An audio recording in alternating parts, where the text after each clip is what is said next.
दक्षिणकालीको यो नयाँ पुलको मनमोहक दृश्य। यो बर्खा लाग्दो सिजन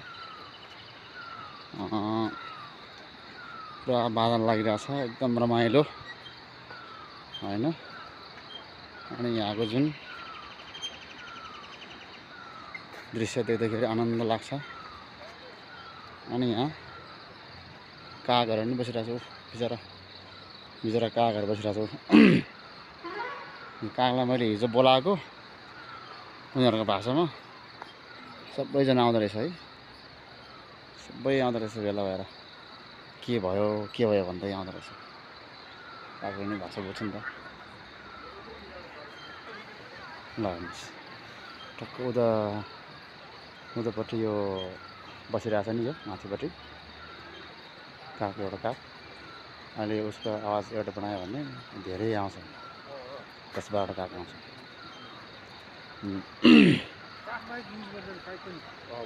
अनि बादल लागिरहेको छ नि। यो ठाउँ चाहिँ यो चाहिँ खास के अरे छोइमले भन्दो रहेछ यो ठाउँलाई। छोइमले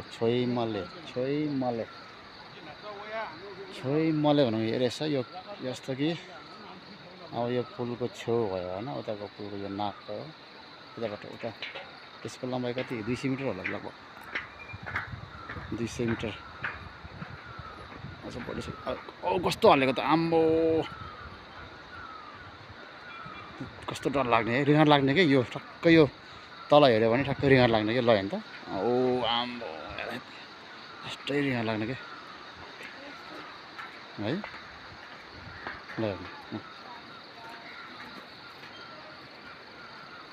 म त कागलाई बोलाउँछु ल, आउँछ कि आउँदैन हेरौँ है त।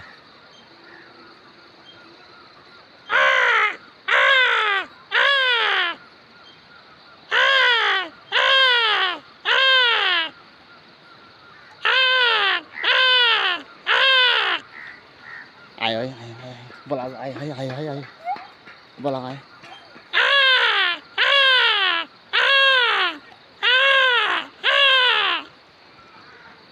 आयो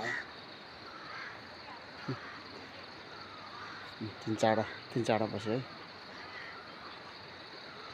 यसले बोलाउनु सबै आउँदो रहेछ।